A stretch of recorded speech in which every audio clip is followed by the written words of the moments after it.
बारिश की उस रात जब सब लोग अपने ऑफिसों और घरों में बंद थे, एक लड़का गीले फटे कपड़ों में, भीगे बालों और कांपती उंगलियों के साथ सड़क के किनारे एक छोटे से चाय स्टॉल पर बर्तन धो रहा था। उसके चेहरे पर भूख, थकान और एक ऐसी चुप्पी थी जो चीख रही थी। उसका नाम था आरव। माँ की दवा, स्कूल की फीस और बिजली का बिल, हर दिन उसके लिए एक जंग था। लेकिन उस दिन कुछ ऐसा हुआ जिसने उसकी आत्मा तक को झकझोर दिया। एक बड़ी कंपनी की चमचमाती गाड़ी आकर रुकी। उसमें से उतरे कुछ अमीर लड़के, कॉरपोरेट ट्रेनीज, जो कॉफी पीते हुए हंसी मजाक कर रहे थे। तभी उनमें से एक लड़का, रोहन, चाय पीते हुए आरव को देख हंसा और कहा, है भिखारी, हाथ धोकर देना वरना हमारी क्लाइंट मीटिंग में बदबू आ जाएगी। सब हंसे। वो शब्द आरव के कानों में ठनक की तरह गूंजे। भिखारी। उस पल उसकी आंखों में कुछ टूट गया, या शायद कुछ बन गया। पता नहीं। उसने कुछ नहीं कहा, बस एक गहरी सांस ली और उसी पल एक फैसला कर लिया। वो फिर कभी नीचे नहीं देखेगा। उसी रात जब स्टॉल बंद हुआ, वो चुपचाप एक साइबर कैफे में गया। उसकी जेब में बस 20 रुपए थे। उसने 1 घंटे का सिस्टम किराया दिया और गूगल पर लिखा, how to start from nothing.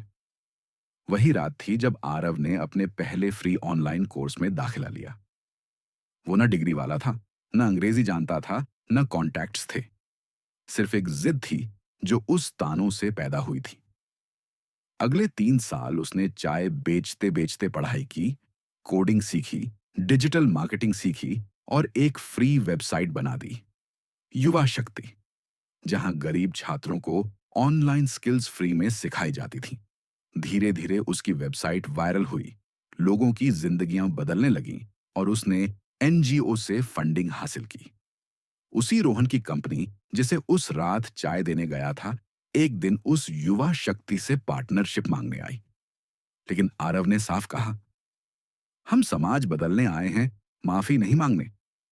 उसकी आंखों में अब कोई गुस्सा नहीं था, बस एक ठंडा आत्मविश्वास था जो वक्त से बड़ा था। और कहानी अब शुरू होती है, क्योंकि बदला लेना आसान है, लेकिन उस मुकाम पर पहुंचना जहां तुम्हारे नाम की प्लेट उनके ऑफिस में सबसे ऊपर हो, वो कला है। 5 साल बीत चुके थे। शहर बदला नहीं था, बट आरव बदल चुका था। अब वो उस चाय स्टॉल पर नहीं मिलता था, बल्कि शहर की सबसे ऊंची इमारत के 19वें फ्लोर पर एक ग्लास केबिन में बैठा था, जहां लोग अपॉइंटमेंट लेकर मिलते थे। उसी युवा शक्ति को जिसने कभी एक फ्री वेबसाइट से शुरुआत की थी, अब 7 देशों में एक्सपेंड कर चुका था। 3 लाख से ज्यादा स्टूडेंट्स, 200 से ज्यादा वॉलंटियर्स और करोड़ों की वैल्यूएशन। लेकिन फिर भी आरव का अंदाज नहीं बदला था, न बोलने का, न मुस्कुराने का। वो आज भी जमीन से जुड़ा था, लेकिन उसकी नजरों में अब कोई डर नहीं था। और फिर एक दिन वो मोमेंट आया जो किस्मत नहीं, मेहनत और अपमान से लिखा गया था। इन्वेस्टर्स मीट में एक फर्म आई, नाम R&V कॉर्पोरेट्स, वही कंपनी जहां रोहन अब वीपी बन चुका था। आरव की टीम ने उन्हें मीटिंग के लिए शॉर्टलिस्ट किया था, बिना जाने कि वो वही कंपनी है। रोहन को जैसे ही आरव का नाम दिखा, उसके चेहरे का रंग उड़ गया। वो वही लड़का था, बारिश की रात, चाय वाला। लेकिन अब सब उल्टा था। मीटिंग रूम में आरव घुसा, सफेद कुर्ते और ग्रे ब्लेजर में, आंखों में ठहराव और पास में लेदर की फाइल। रोहन ने खड़े होकर हाथ बढ़ाया। हाय, आई एम रो, आरव ने मुस्कुराकर कहा। मुझे याद है, उस रात की चाय आज भी याद है। कमरे में एक सन्नाटा छा गया। सभी प्रेजेंटेशन के लिए तैयार थे, लेकिन आरव ने कहा, मुझे आपके पैसों की जरूरत नहीं है। मैं बस ये सुनना चाहता था कि आज आप मुझे क्या नाम देते हैं। रोहन ने शर्मिंदा होकर सिर झुका लिया। आरव ने उसकी तरफ एक फाइल बढ़ाई जिसमें लिखा था, गिविंग बैक ग्रांट, 5 करोड़ रुपए का स्कॉलरशिप फंड।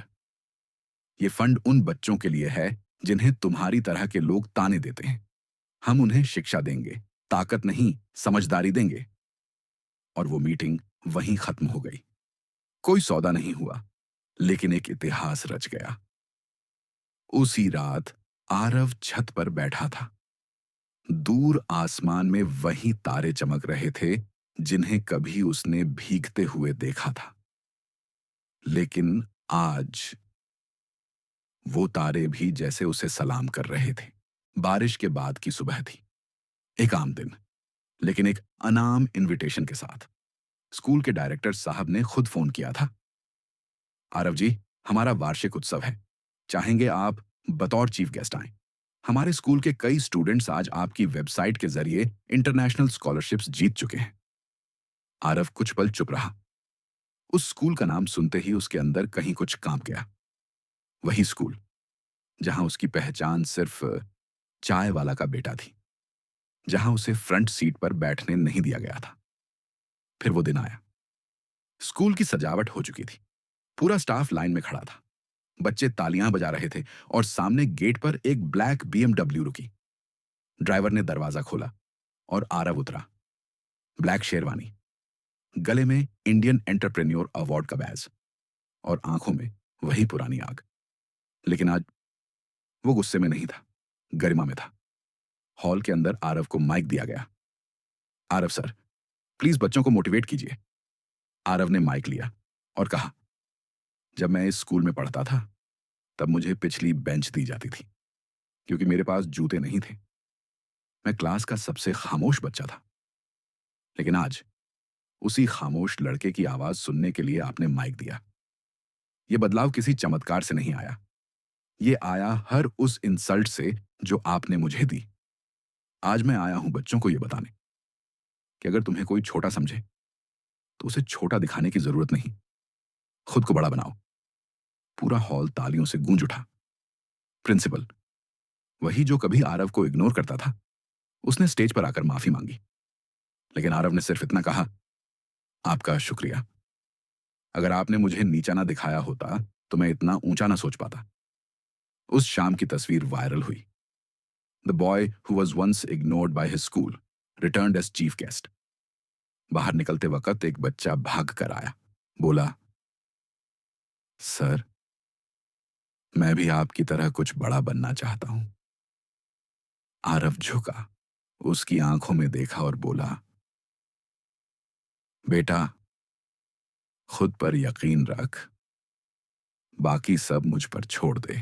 स्कूल की वो पुरानी लकड़ी की बेंच आज भी वैसी ही थी, थोड़ी टूटी हुई, किनारों पर बच्चों के नाम खुदे हुए, और उस पर बैठने का डर आज भी उसके अंदर ताजा था। यही तो वो बेंच थी जहां उसे कभी बैठने नहीं दिया गया था। क्यों? क्योंकि उसके जूते फटे हुए थे, क्योंकि उसके टिफिन से महक नहीं आती थी, और क्योंकि उसे गरीबी की वजह से नजरअंदाज करना आसान था। अब वो लौटा था, चीफ गेस्ट बनकर नहीं, एक मौका बनकर। स्कूल मैनेजमेंट ने उसे एक कमरे में ले जाकर कहा, सर, हमारी स्कूल बिल्डिंग बहुत पुरानी हो गई है और हमें पता चला है कि आप स्कूल में कोई योगदान देना चाहते हैं। आरव ने मुस्कुराते हुए सिर्फ इतना कहा, मुझे मेरी पुरानी क्लास दिखा दीजिए और वो बेंच जहां मैं बैठ नहीं पाया था। पूरा स्टाफ थोड़ा अजीब महसूस कर रहा था, लेकिन उसे वहां ले जाया गया। वो क्लासरूम जहां कभी उसे चुप रहने को कहा गया था, आज पूरी तरह खाली था। मगर वो बेंच अब भी थी, एक कोने में, धूल भरी। आरव ने अपना सूट हटाया, बेंच पर बैठा। कुछ पल की खामोशी। फिर उसने अपना ब्राउन लेदर ब्रीफकेस खोला, एक फाइल निकाली और उसमें से एक सादा चेक। उसने उस बेंच पर वो चेक रखा और बोला, ये चेक है 5 करोड़ रुपये का।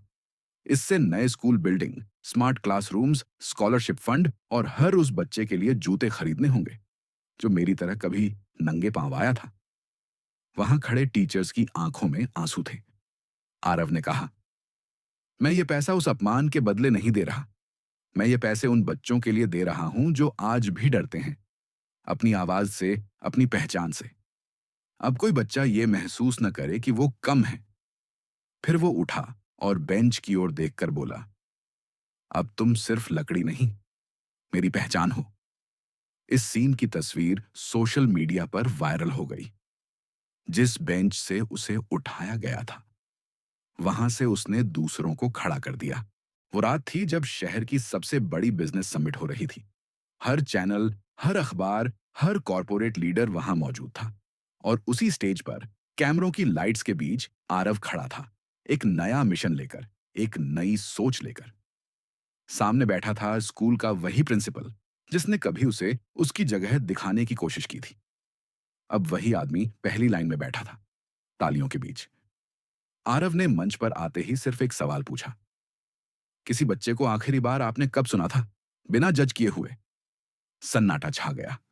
फिर उसने बताया, मैंने अपनी जिंदगी में सिर्फ एक चीज सीखी, pain is not a punishment, it's a power source. जब लोग छोड़ देते हैं तब इंसान खुद को ढूंढता है, और जब खुद को पा लेता है तब वो पूरी दुनिया को बदल सकता है। उसने ऐलान किया कि अब वो एक फाउंडेशन शुरू कर रहा है, द बेंचलाइट फाउंडेशन, जो पूरे देश के छोटे स्कूलों को स्मार्ट टेक्नोलॉजी, स्कॉलरशिप्स, ट्रेनिंग और मेंटल हेल्थ सपोर्ट देगा। बच्चों के लिए जिनके पास आवाज नहीं है, माओं के लिए जो बच्चों को अकेले पाल रही हैं, और उन शिक्षकों के लिए जो बिना संसाधनों के भी उम्मीद बांटते हैं। तभी स्क्रीन पर एक क्लिप दिखाई गई, पुराने स्कूल की, वो बेंच, वो क्लास और वो चेक। पूरा हॉल खड़ा हो गया, तालियों की गूंज से। और फिर एक छोटी सी लड़की मंच पर आई, छोटी सी, 10 साल की, बड़ी आंखों वाली, आरव की बेटी। उसने माइक पर सिर्फ इतना कहा, पापा कहते हैं कि अगर कोई तुम्हें छोड़ दे तो रोना मत, क्योंकि शायद उस वक्त खुदा तुम्हें पकड़ रहा होता है। पूरा हॉल शांत था, कोई कैमरा क्लिक नहीं कर रहा था, किसी को शब्द नहीं सूझे। और उस रात जब आरव अपनी बेटी के साथ घर लौटा तो उसने देखा कि उसका पुराना स्कूल अब एक नई रोशनी से जगमगा रहा था। पुराने बोर्ड की जगह एक नई पट्टी थी। जहां उसे हटाया गया था, वहीं से उसने दुनिया को उठाया। कहानी खत्म नहीं हुई थी बॉस, वो तो बस शुरू हुई थी। क्योंकि इस कहानी से अब लाखों बच्चे हिम्मत पाएंगे और जान पाएंगे कि छोड़े जाने का मतलब हारना नहीं होता। कभी कभी वहीं से रोशनी निकलती है।